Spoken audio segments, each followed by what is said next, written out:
My name is Gabe Brown, and I'm a farmer rancher from Bismarck, North Dakota. So I've been involved in regenerative agriculture for over 25 years now. We're 100% zero-till. We eliminated the use of synthetic fertilizers after 2007, and we haven't used any fungicides or pesticides since before the turn of the century.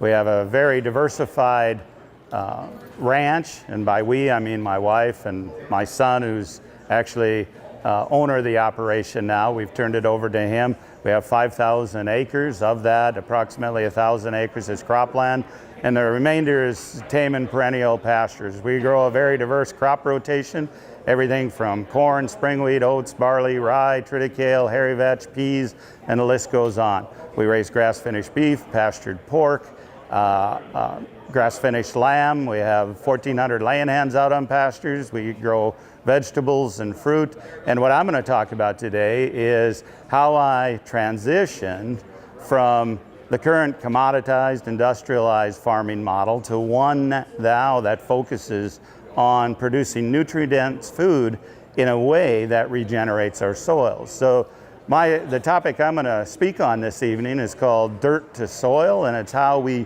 regenerated the resources on our operation by simply following nature's template and using the principles that nature provided in order to make a living while regenerating resources. It is true that now I am a chicken farmer.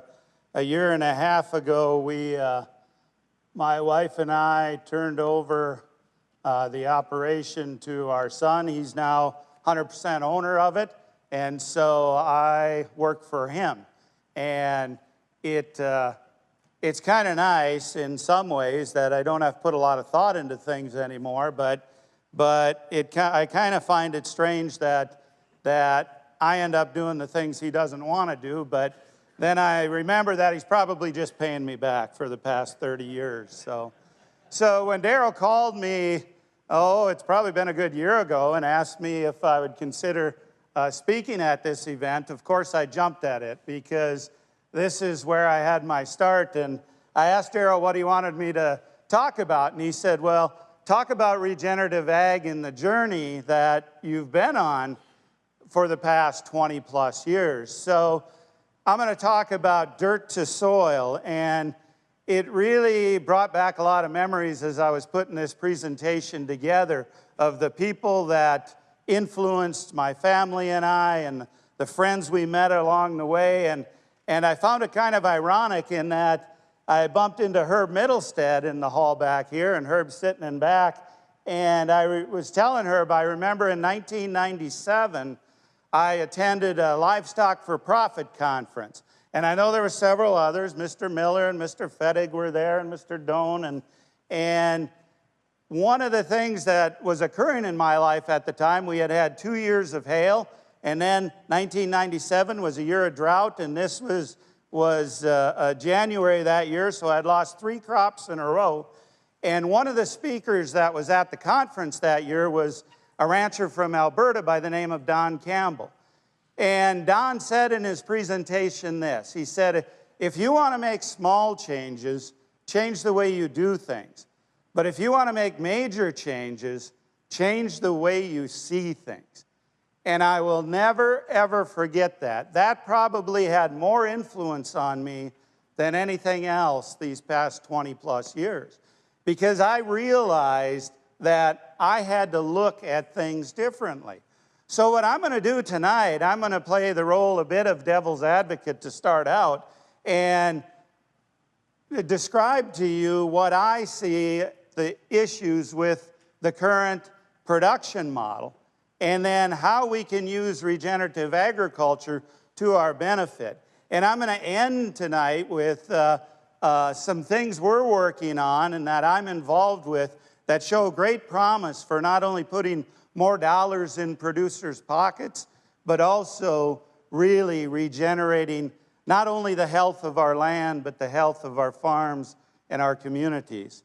So, as producers, no matter where we go, what we do, it seems we get it pounded into us that we have to produce more and more to feed an ever-growing world population, right?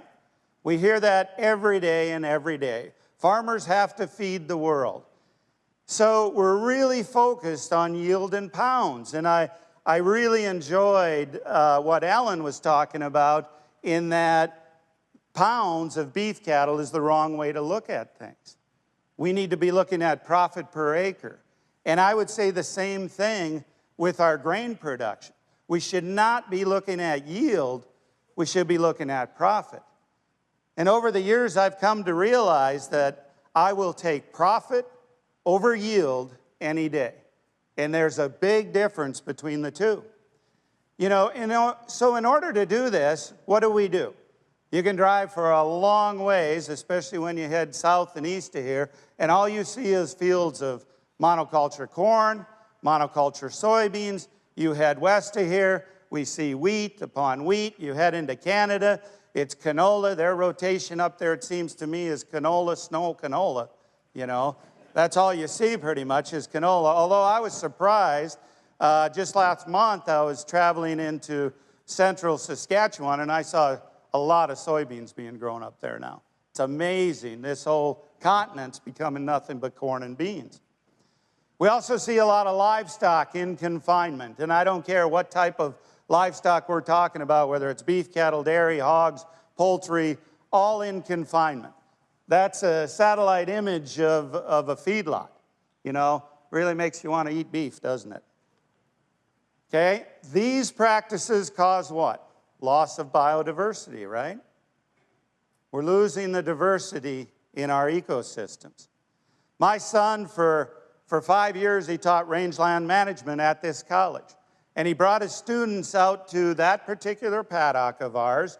It's what we call a native paddock, although Alan Savory was on our ranch a year ago, and he corrected me, Gabe, there's no such thing as native. How do we know? It's a community of plants. Well, in a 2-hour time frame, my son and his students collected over 140 different species of grasses, forbs, and legumes. That's diversity.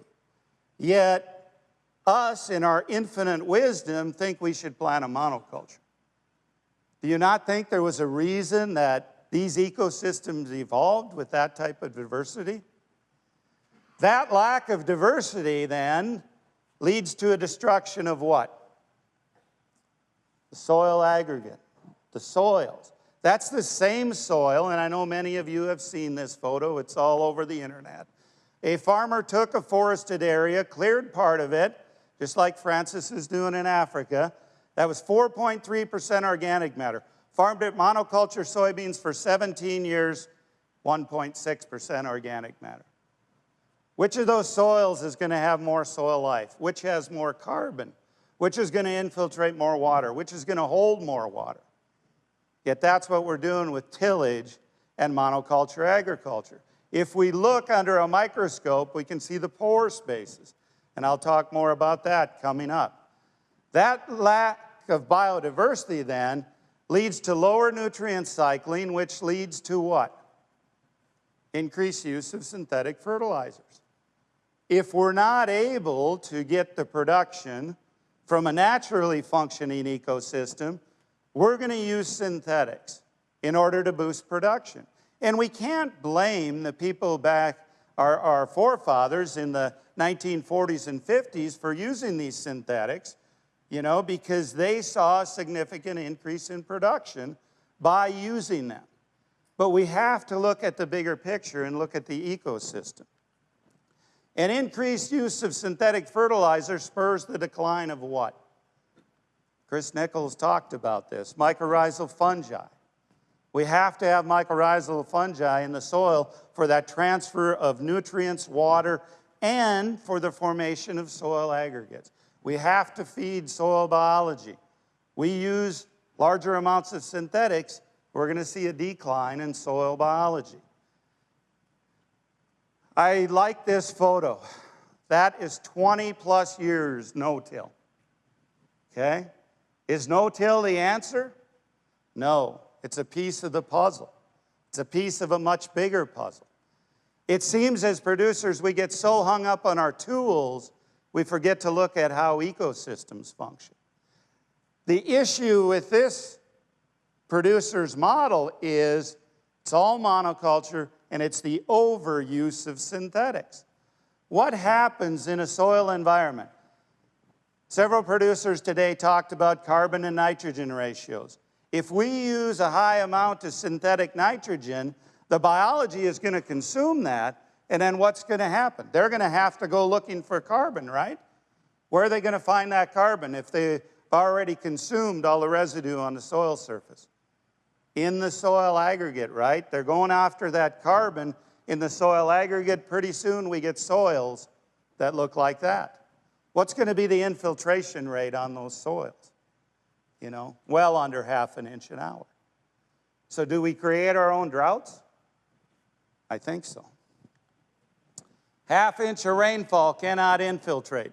So what does this producer go and do? They'll put in tile drainage, right?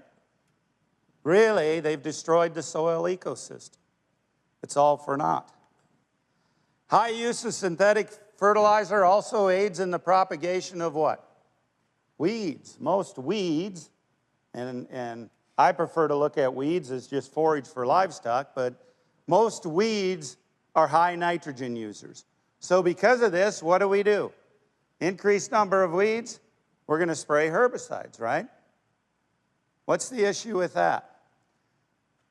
We talked about it earlier in the question and answer. The question was asked of Chris.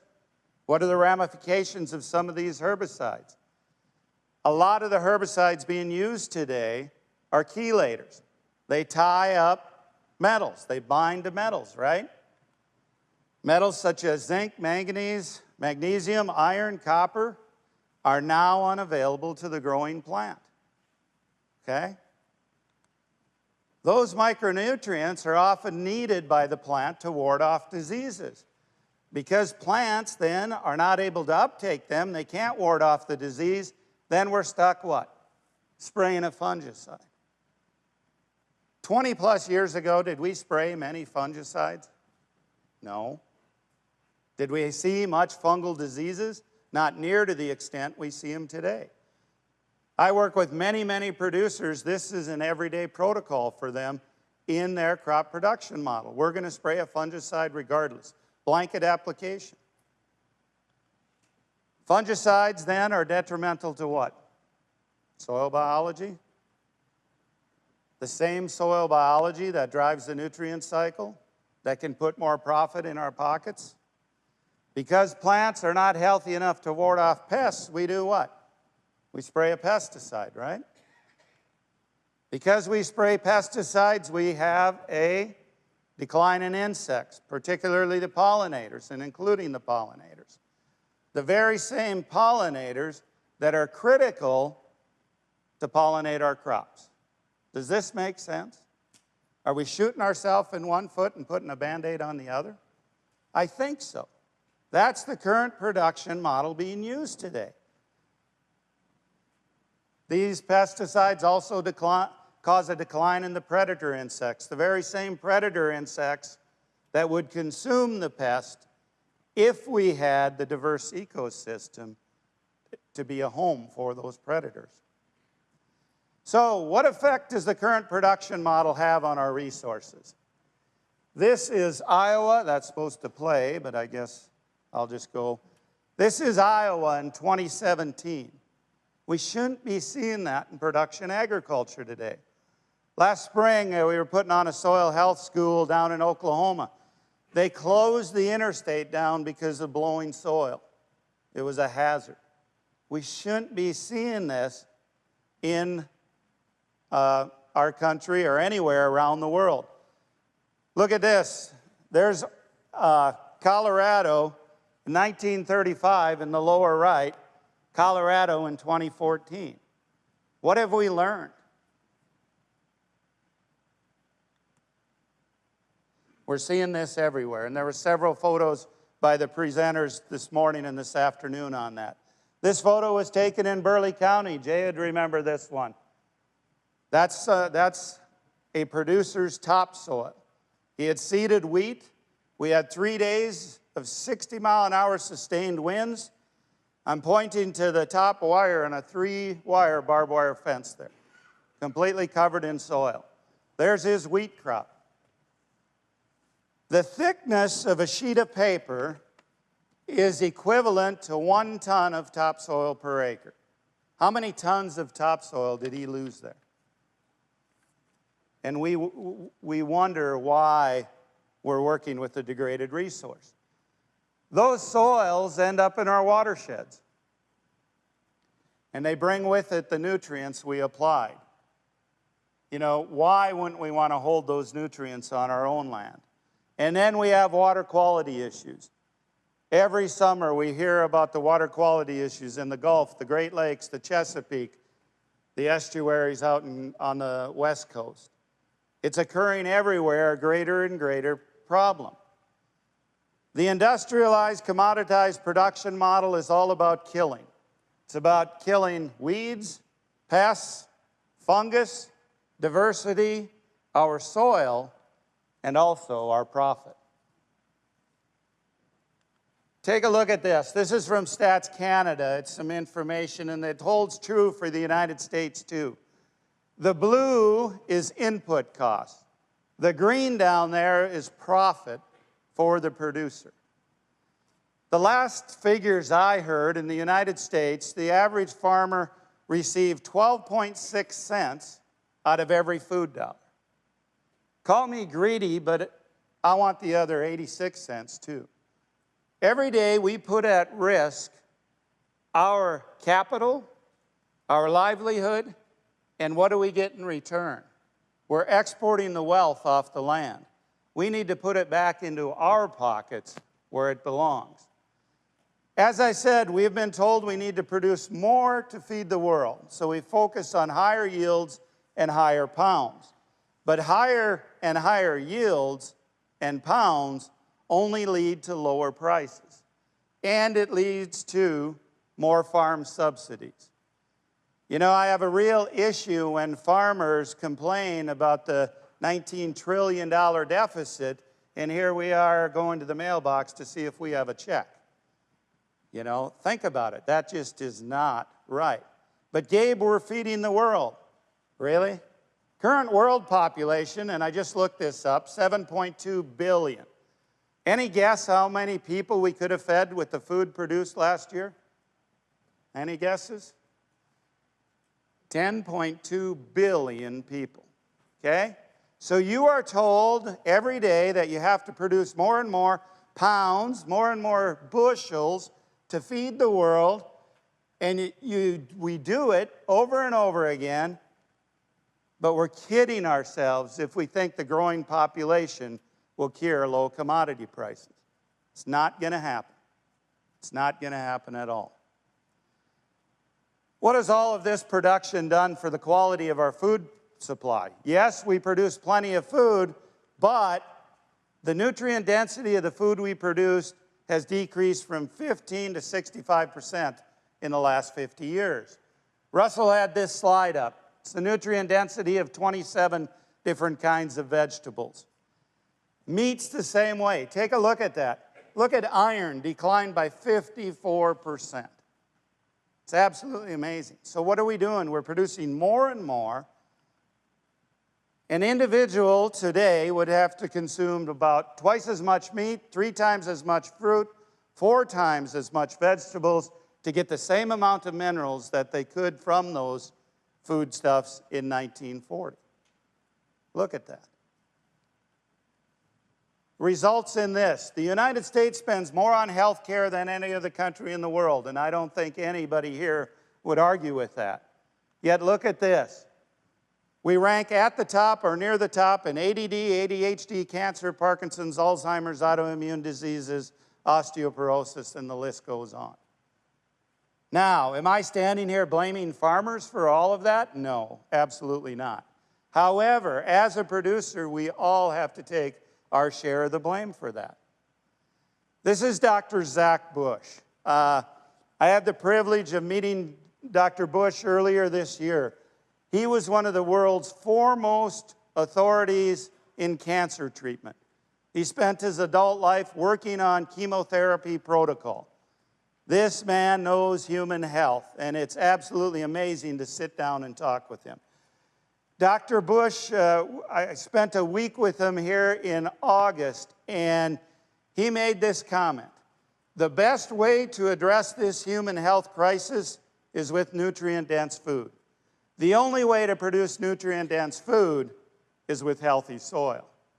See, Dr. Bush gave up his career treating cancer, started his own clinic where he's treating people through the food they eat. But what he found after 2 years of doing that is half the people were getting better, half weren't. So he dove into it further and he realized it's the soil. All nutrients come from the soil. We have to have healthy soil in order to produce nutrient-dense food. So our challenge then as producers is to produce high-quality nutrient-dense food in a way that not only regenerates our resource, but puts a reasonable profit into our pockets. To do this, we must regenerate our ecosystems, and we must start working with nature instead of against her. So, many of you have seen this slide. It outlines the principles that nature goes by. In nature, there's no mechanical disturbance.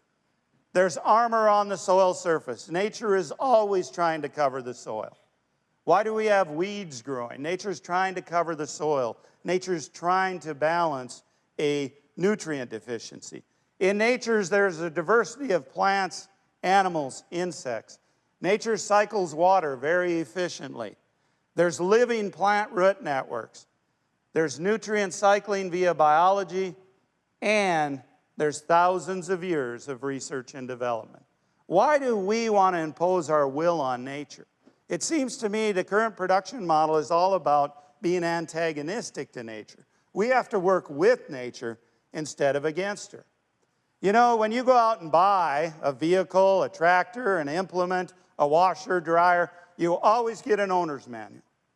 But there was no owner's manual given to us when we purchased or rented land, right?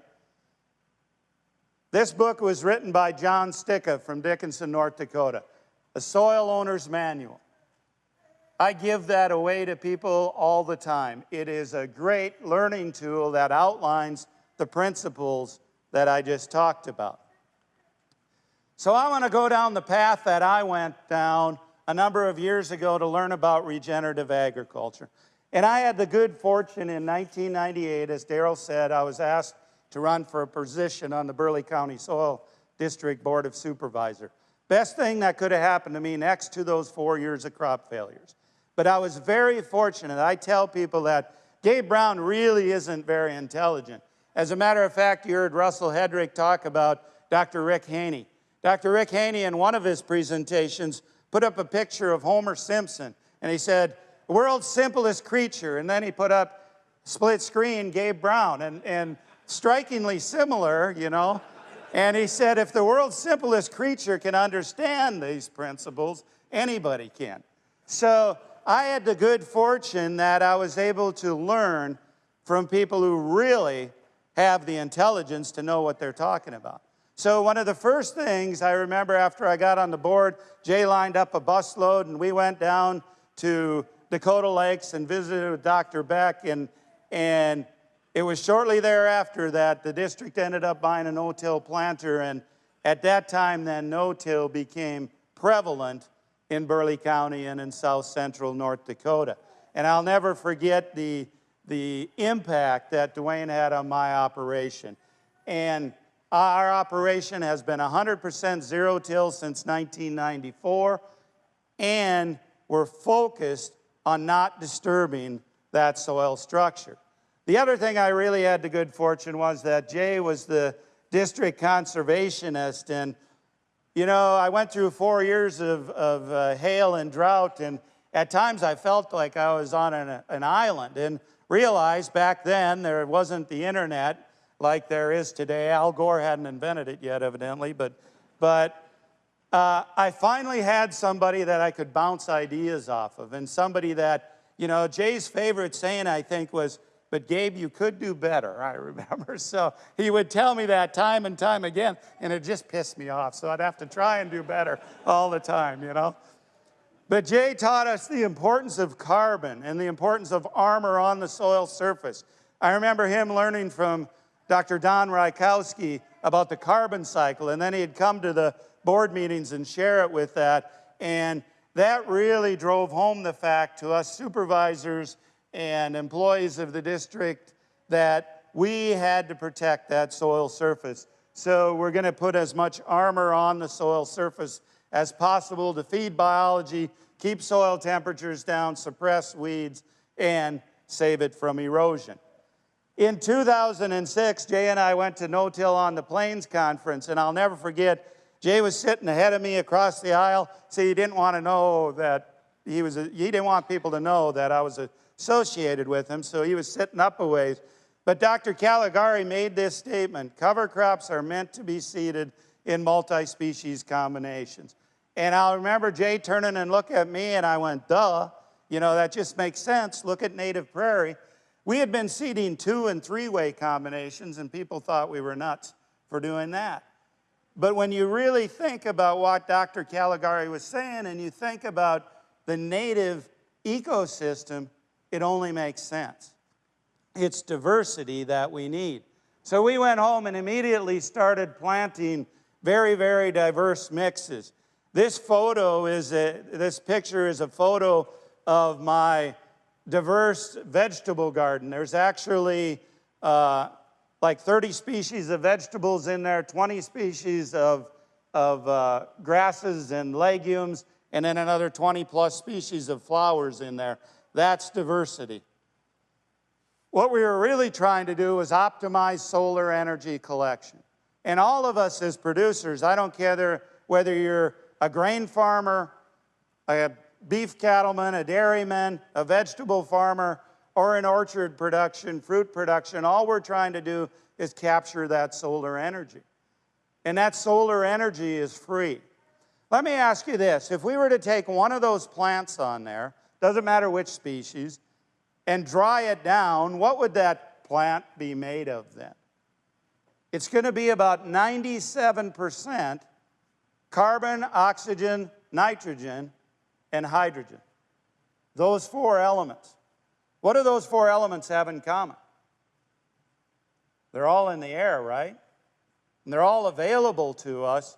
All we have to do is grow things in order to take that out of the atmosphere and put it in the soil. It absolutely blows my mind how us as farmers think we have to do all these different tests and everything in order to add exactly what those plants need. The plants know what they need. The biology knows what the plants need. We can pull those nutrients out of the atmosphere and out of the parent material in the soil. Now, will that produce the kind of yields you want? Maybe not. However, it will produce profitable yields if your production model is right. We also, at that time, really began to integrate livestock onto our cropland. And I'll never forget going to Neil Dennis's, and as I was coming back across the border, it just struck me. I knew right then and there that animal impact on our cropland was the missing link in taking soil health on cropland to another level. So we're doing that in a big way on our operation. We're grazing a variety of different cover crops at all times in order to get animal impact and the benefits of them onto those particular pieces. I just put this slide in there because even though I'm talking mostly about cropland tonight, it's every bit as critical and important on our grazing lands as it is on cropland, just like Alan Newport told us earlier this afternoon. I want to show you this photo because people, they want to know, can you really grow soil? Can we grow soil? So Kenny Miller at noon talked about how he stockpiles forage. Here's some of our stockpiled forage, and we do this on a number of acres every year. We don't run cattle on those acres during the growing season. We'll stockpile that for use throughout the winter or early the next spring. So this is a photo of us grazing that stockpiled forage in early April. You see it's just starting to green up. We got somewhere to turn the cows out on. We leave, like Ken, we leave the calves on the cows all winter, wean them in April, and then turn those cows up. They're thin, but they blow up like ticks on this. Put on 5 pounds a day easy before calving. They're in perfect shape. That's nature's cycle. So here they are grazing it. We're laying that residue down on the soil surface as armor to protect the soil and to feed biology. Now, Dr. Christine Jones was at our place 3 years later. We dug down in there. That layer is this residue 3 years later. What's that above? You might argue that that's not really soil. I don't care. To me, I'm growing topsoil. That's what we're doing. We can regenerate soils this way. That's the way these prairie ecosystems were formed over time. Dr. John Lundgren, and you're going to get to hear from Dr. Lundgren tomorrow. You know, I just thought, I knew bees were good, and I knew dung beetles were good, but I didn't know the importance this biodiversity has in forming a healthy soil ecosystem. And Dr. Lundgren told me that for every insect species that's a pest, there's up to 1,700 that are beneficial. So here we are as producers focused on killing that pest, when instead we really should be focused on providing a home and habitat for all these other insects that really help put dollars in our pocket. I wanted to put this slide in there because we're talking about diversity. This is one of the things that we're doing on our operation now is we no longer plant monoculture cash crops. For the last several years, this is a mix of oats, barley, peas, flax, and lentils. We're growing them together, combining them together, perfect for our hog rations, perfect for our poultry rations, perfect for the cover crop seed. You tell me what issue you got, I got the perfect response. No. The fact of the matter is, why not take advantage of the synergies? I've got grasses, I've got legumes in that mix.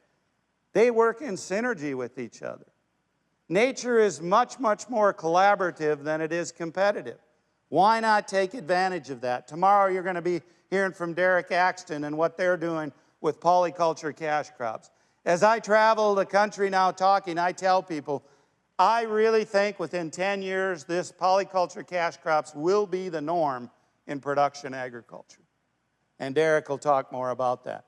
Dr. Chris Nichols, who you heard from, I'll never forget when she come to my place in 2003 and she challenged me. She said, Gabe, your system's come a long way, but you will never be truly sustainable unless you back off on the use of synthetics. Why? Because I was killing the mycorrhizal fungi. It absolutely blows my mind how producers today will spend so much money in order to precision plant and to put down these nutrients right where they need them. If you have decent mycorrhizal fungi in your soil, it's going to move the nutrients throughout the whole field. Sign the back of the check, not the front. It's a lot, better relationship with the wife when you do so. Ray Archuleta. The other day, Jay, I was having a conversation with Ray, and Ray is now a business partner of mine along with Dr. Alan Williams and David Brand.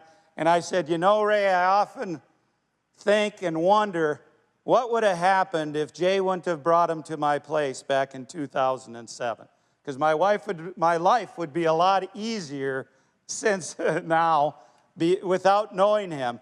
And my wife may be a little happier, or maybe not, I don't know. I'm gone so much, who knows. But Ray really was the first one that really drove home the fact that plant and soil are one. We cannot have a healthy soil ecosystem without living plants.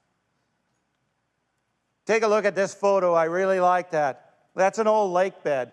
But look at the topsoil that's formed there. How do we get from there to there? Living plants, correct? We've all driven through the mountains and seen this photo of a tree growing out of a rock. Is there a pocket of soil in there? No. Plants take in CO2 out of the atmosphere. Photosynthesis occurs. A lot of it is converted to sugars, amino acids, and other compounds. A portion of that, then, is translocated to the roots and exuded into the soil. This is a root tip exuding those compounds into the soil. Why is it doing that? Why would a plant put so much effort into collecting that sunlight and making those compounds and then exude it into the soil? The answer, of course, is to feed soil biology. And as Chris said, we don't even begin to understand the importance and what this biology all does. But it is the key to everything. It's the key to building soil aggregates, the key to nutrient cycling, the key to profitability. A large part of those compounds are consumed by microbes.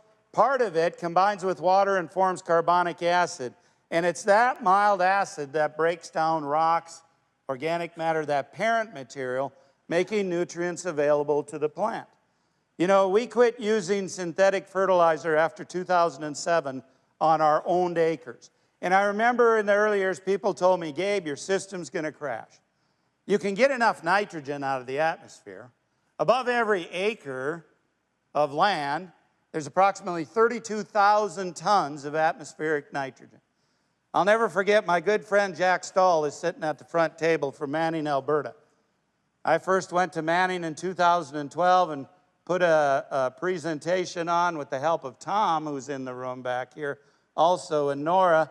And Jack I thought he thought I was crazy, but later on I get a picture of these hopper bottom storage bins.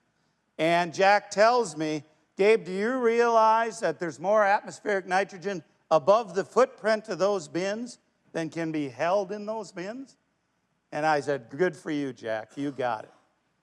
It boggles my mind why any producer would write a check for nitrogen fertilizer. We've got that much free in the atmosphere.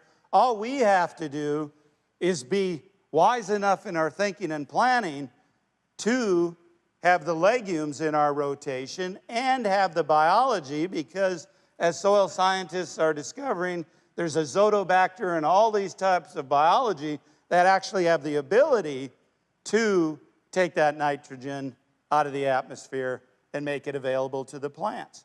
But they said, Gabe, you can get nitrogen out of the atmosphere, but you're going to run out of phosphorus and potassium. No, I'm not. As long as I can get a root in the soil and that root can keep going down and I build soil health, I'm going to be able to take that out of the parent material.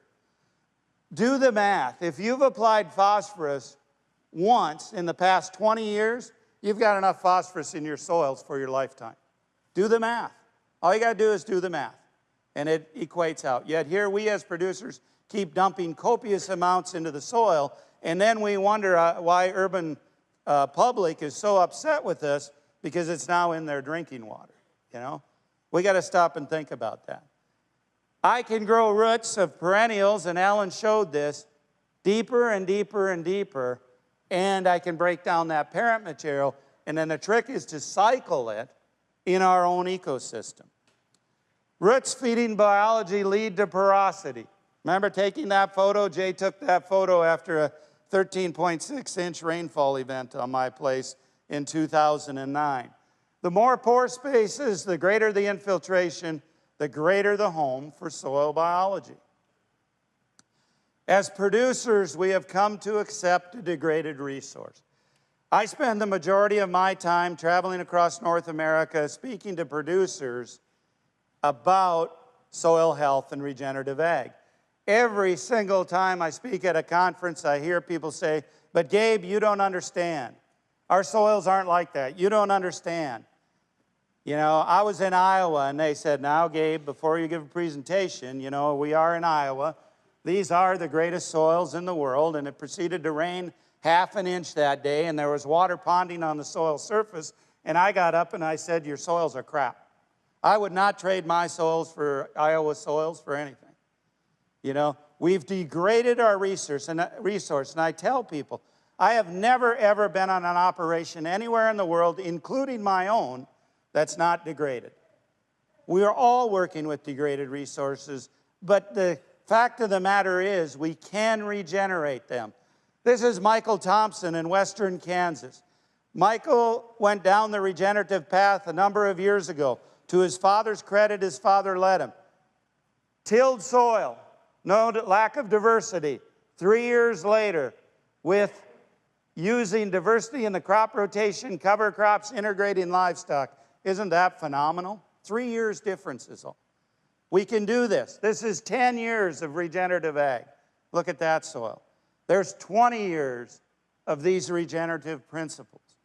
We can regenerate our soils. So don't think you're stuck with what you have. How far you go down this path is totally up to you. Now, some of the things I'm involved with, there's a company called Landstream. Landstream's mission is to quantify ecosystem practices. So we're involved on our operation.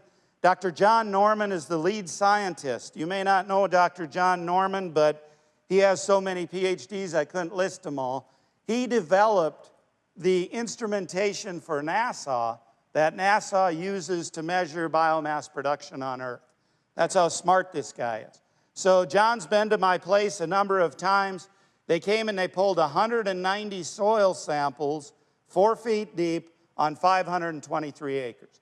They are analyzing that for about everything imaginable, everything from all the nutrients, all the soil quality indicators, and then we're going to quantify how much carbon in real time we're able to pull out of the atmosphere, pump into the soil, and then we're doing tests on the products that we're producing on our ranch, and we're going to find out, can soil health be equated to nutrient-dense food?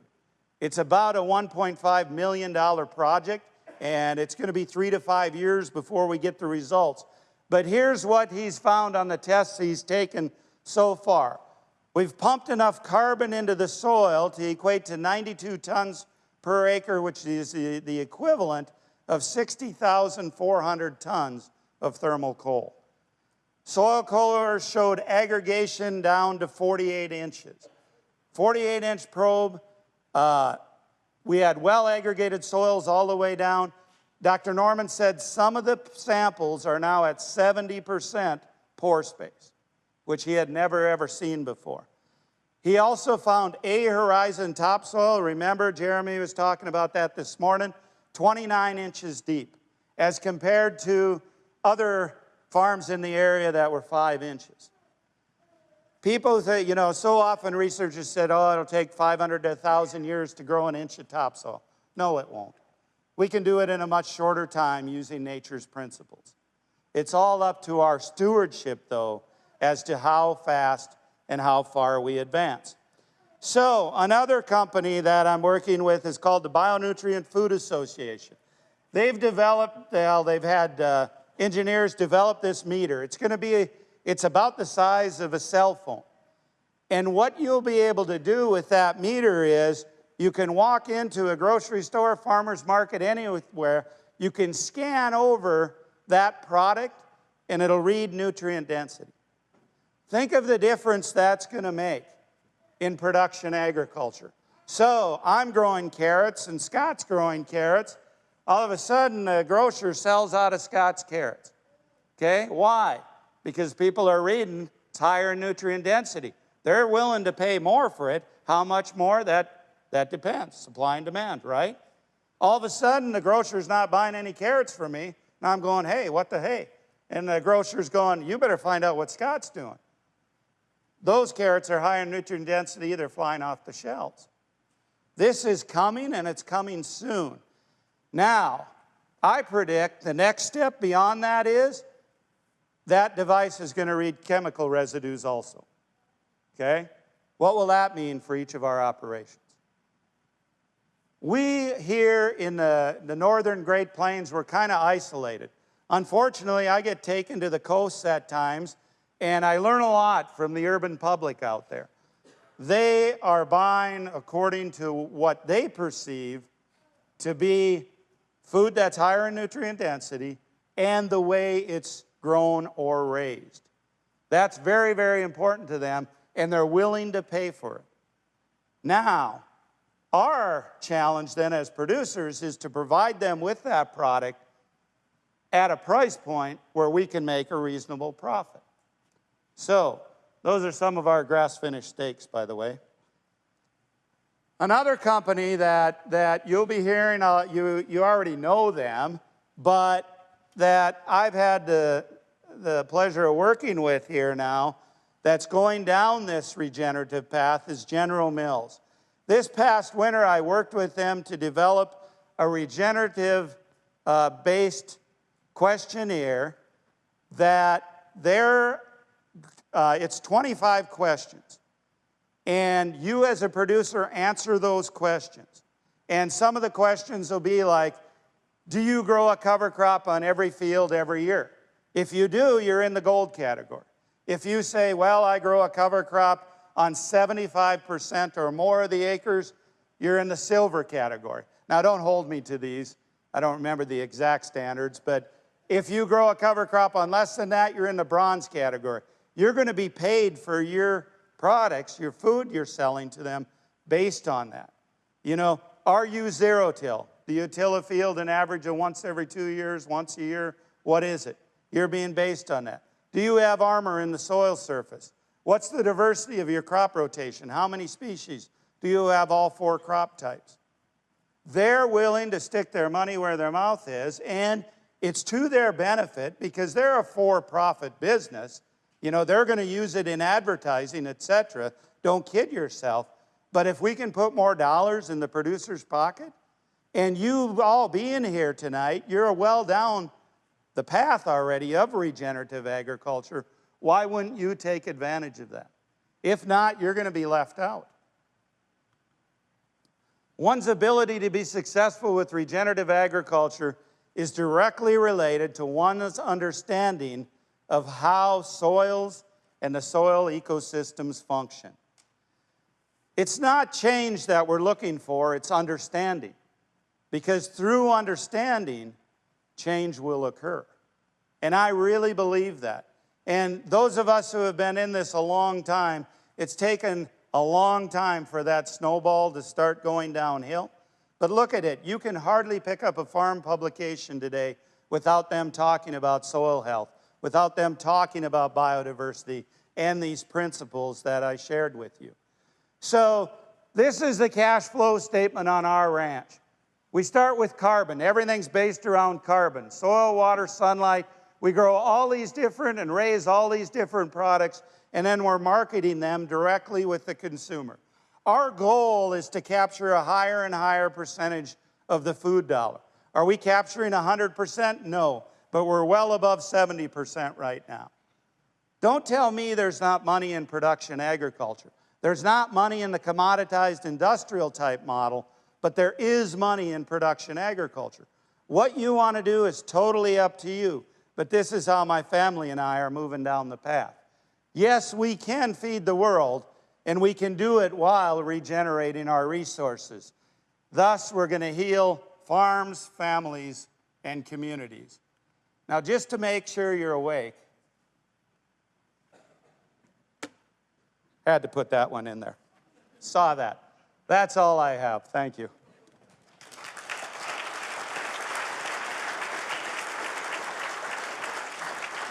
Any questions? Any questions? I'll be around all day tomorrow. So, yes, there's one back here.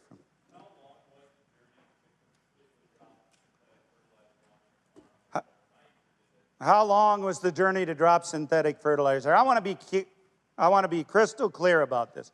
I am not standing here telling you to drop all synthetics. You will have a wreck if you do that, okay? It's a weaning process. We have to build soil biology.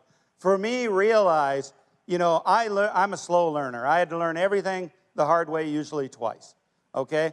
So, you know, what is really gratifying to me is to see young people like Russell, and we're going to hear from Derek tomorrow.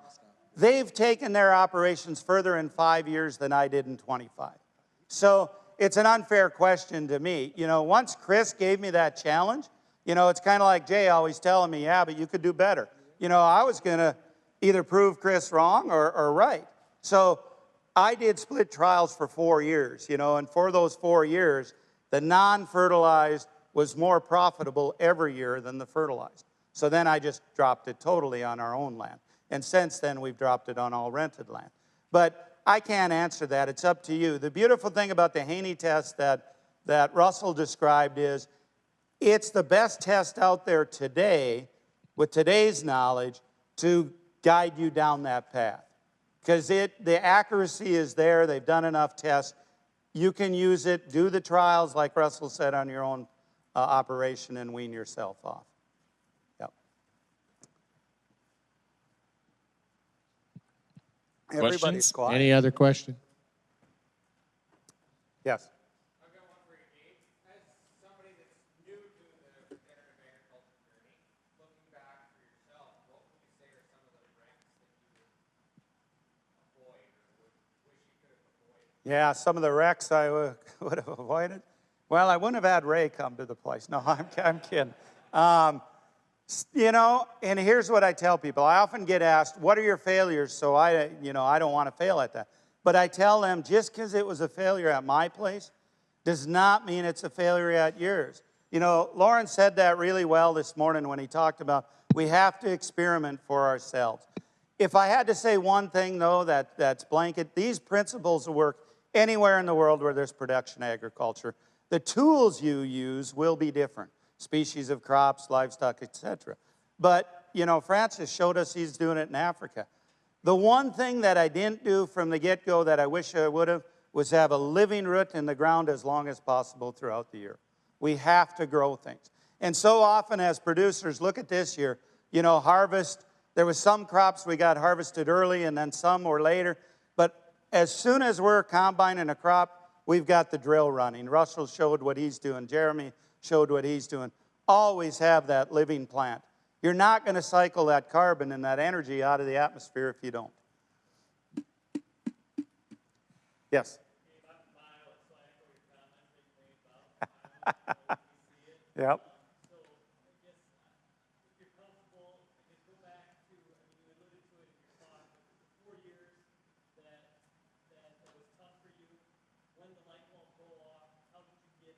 Yeah. Yeah, realize I was already no-tilling. We went 100% zero-till the spring of 1994. So I was no-tilling. We had a good crop, 94. 1995, we lost 100% of our crop to hail.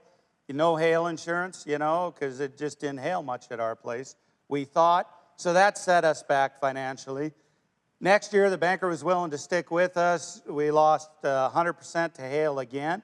Well, my wife and I both took off-farm jobs, and I didn't know anything about soil health. I was simply trying to keep the banker at bay and make my land payments. You know, in 1997, we dried out and never combined an acre. I started to plant things, though. That fall, we caught a little rain. I started planting like rye and hairy vetch together. You know, I was just trying to grow something, feed for livestock. 1998 came along, and we lost 80% of our crop to hail, but it hailed in June. So I planted sorghum, sudan grass, cowpeas, millet together. I literally did not have the money to buy twine, so we grazed the cattle on it during early winter. I had no idea that was winter grazing and is what I should be doing. So I learned all these things. It was a piece at a time. Then when I got on the Burleigh County Board and met Jay and the bunch and we started to bounce ideas, then I really saw the difference. We saw earthworms coming back. I tell people I couldn't go fishing the first 10 years I was on that place. You'd never find an earthworm.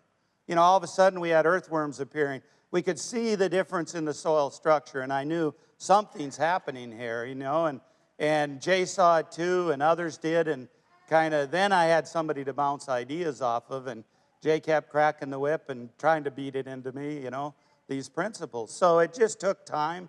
There wasn't a light bulb moment, but that's the one reason I shared with you the people that influenced me so much. Because Lauren said it really well, you got to develop these networks. I didn't have a network back then. It was old Ray Steyer in North Carolina, who I read some articles about, and David Brandt in Ohio. With no internet, I just read about him.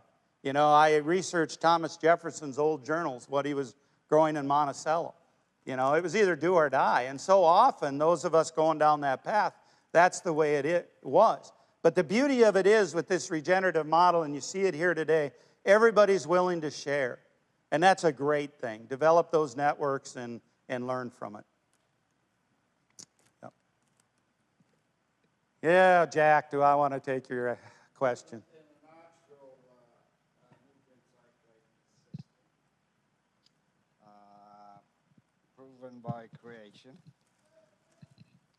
is there a place for genetic modified plants, Gabe? Is there a place for genetically modified plants in a natural system? One of the things, I'll never forget 2010, my son was in college, and I was talking to him about corn yields. And I said, you know, my yields aren't quite as high as the neighbors. And he said, Dad, you're just trying to outproduce your environment. And I will never forget that conversation. We have to remember that the ecosystems, grassland ecosystems of the Great Plains were a low nitrogen system. It's a slow release nitrogen. That's how nature functioned. That's how come they could produce these tall grass prairies, you know, producing tremendous biomass, because it's a slow release.